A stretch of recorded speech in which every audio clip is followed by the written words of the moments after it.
So I've been struggling with that. I sleep better, I guess. I don't sleep for different reasons than I didn't sleep before. I didn't sleep before because I kept waking up because I kept choking to death. Now I don't sleep because I got a CPAP mask sucking onto my face, blowing breezes everywhere, getting leaky, cinching it down, it's biting my nose. So when I do sleep, I guess it's better. I don't really know.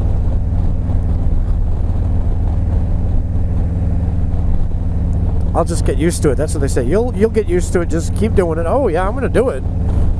Hell yeah, I'm gonna do it. I don't want to die or have a stroke. So there's that.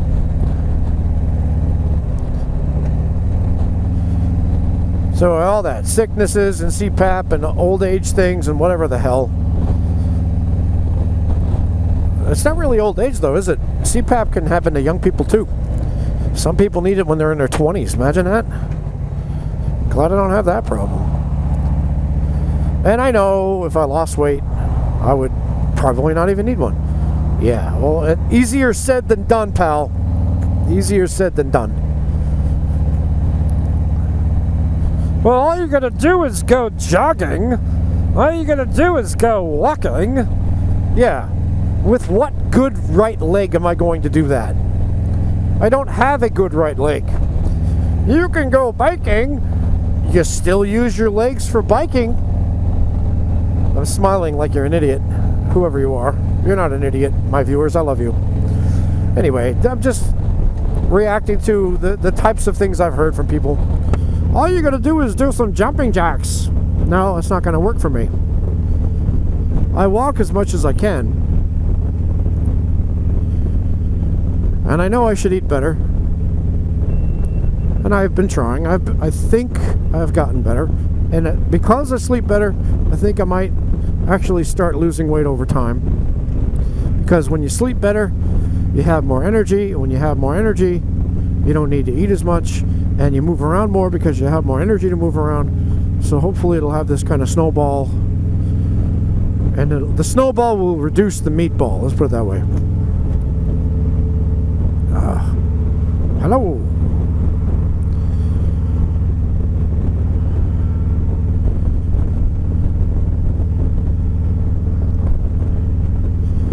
In other news,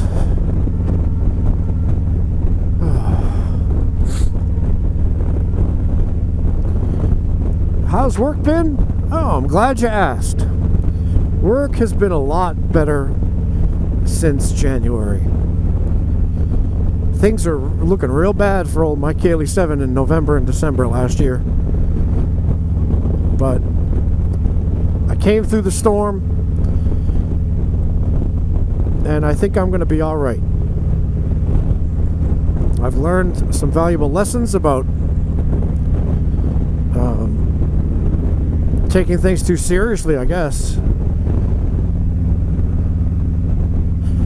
I'm just trying not to let it get to me, get under my skin like I was. It was not a good thing. We will see how I manage as time progresses. Let's go right here. Let's go over here. Let's get in front of these stupid things. Ooh, I used to have one of those for like a week. I had the Jaguar F-Pace. I think that's what that is next to me.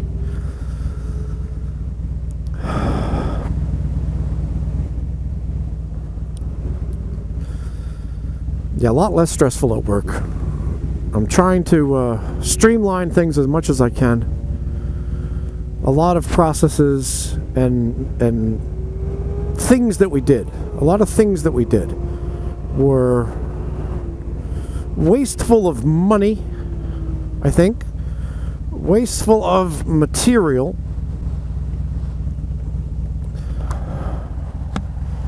What's the temperature out here?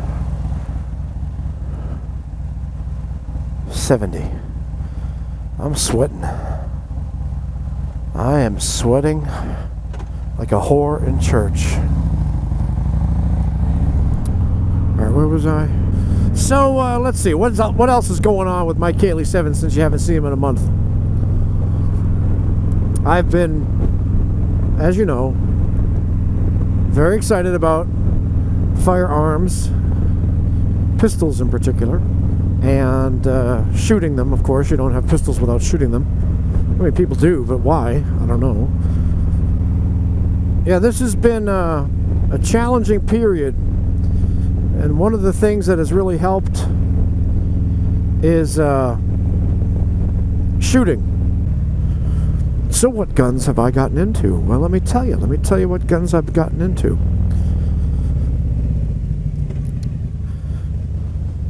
My gun career began at the age of 4. That's right, folks, I'm 4 years old. Many people are horrified to hear, oh my god, 4 years old. Yes, 4 years old. My dad took me down to the gun range and I fired his, I believe it was a 22, but I can't recall exactly. I know it was a semi-auto. I remember that. And he held, you know, the gun. My hands were directly on the gun, but his hands were next to mine, on top of mine, whatever you want to say, on either side of mine. And he taught me all about it. Sight picture, and, you know, I was 4 years old, so he didn't obviously just leave me to my own devices. But that was when I was first introduced to the concept of guns, and I had a very, very healthy respect. Because my father basically forced it. Never point the gun in any other direction but a safe direction. And that always depends on where you are. If you're at the range, obviously it's downrange if the range is hot. The safest direction when the range is cold, or when you're at home or whatever, is hopefully the floor. Hopefully nobody's below you. You always have to think about where the barrel of the gun is pointed.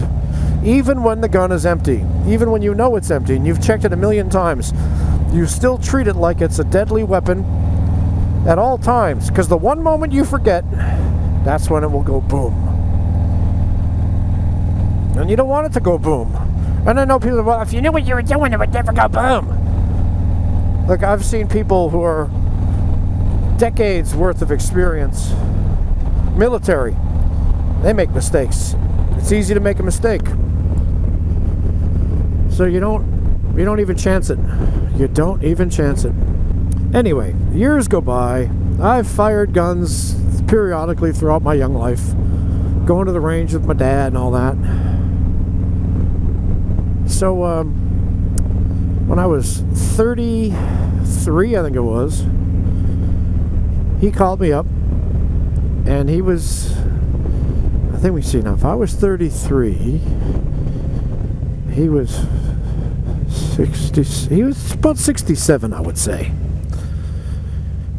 And he said he wanted me to get my concealed carry permit, or a permit to acquire, whatever it was in Hawaii at the time, just get licensed, whatever, get qualified. And I said, why, Dad? He says, well, I'm not going to live forever. When I go, I want you to have my guns. So I immediately went down and I took a class and did it. And I bought a gun. I bought a Sig Sauer P226. That was before the age of the Picatinny rail. At least I think it was. It was 2004 or 2003. And mine didn't have a Picatinny rail. Anyway, it was nice. I still have it. Love it. 9mm. Very, very, very, very good gun. And that's pretty much all I had for a while. Then when I moved to North Carolina, I got a 12-gauge shotgun. And let me see, what else? My dad died in 2010, and I got all his guns. He had a Ruger Blackhawk 45 single action. He had a 38 Special Smith & Wesson Airweight. He had a CZ something 9. He had one of those old replica guns. It was a gun, but it was like a remake or whatever of the old U.S. Navy guns, 45 caliber pistols in the 1800s, whatever. Gunfighter guns, basically. Still have that one. Traded the other ones in. He had a .22 caliber Giuseppe Gardone Army 10 Folio. I kept the .22 caliber. He had a Lorson .22, piece of junk. He had a .22 long rifle, whatever thing, a rifle. That was not a very nice rifle either. Got rid of that. I traded it in on a Ruger .22 caliber rifle with a medallion in the stock. It was like 45-year anniversary or something. That was nice. Or is nice. I still have it. Then my brother sent me a bunch of guns. Well, not a bunch. He sent me 2 guns. A 30-06 and a 6RP 2022. Because he had to. The cops were breathing down his neck for something stupid, and so he sent them to me to keep his guns, and so I'm holding them for him. God, geez, about 10 years now. So there's that.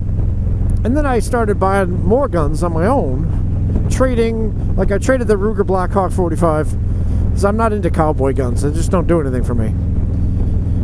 And I got I think it was the Glock 30. I got a Glock 21. I got a Glock 35 at one point, but didn't really like it so much, so I traded it for something else. I can't remember what it was now. I got a SIG P250 that I traded in recently.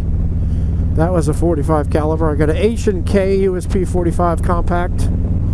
Got a Glock 19, a Glock 48. Oh, H&K VP9. Very nice gun. All of them are nice guns. Oh, and I got a 357 Magnum Smith & Wesson. My dad would love that gun. It's got a bobbed hammer on it. It's had trigger work done, so it's much this lighter trigger. So I'll do a review of each one of those guns. I think I'll do a review just to let you know what I think, as if it really mattered. So I'll do a review for each one of those guns. You can tell me what you think. Oh, I'll tell you about another one later on. Anyway, so yeah, for those of you who don't like guns, just don't click on those videos. But I'll try to intersperse them with, you know, it'll be gun, oh God no, and bike, oh yeah, gun, oh God no, and bike, oh yeah. So this is Mike Cayley 7, thanking you for your support. I hope you're all right, and I will talk to you later.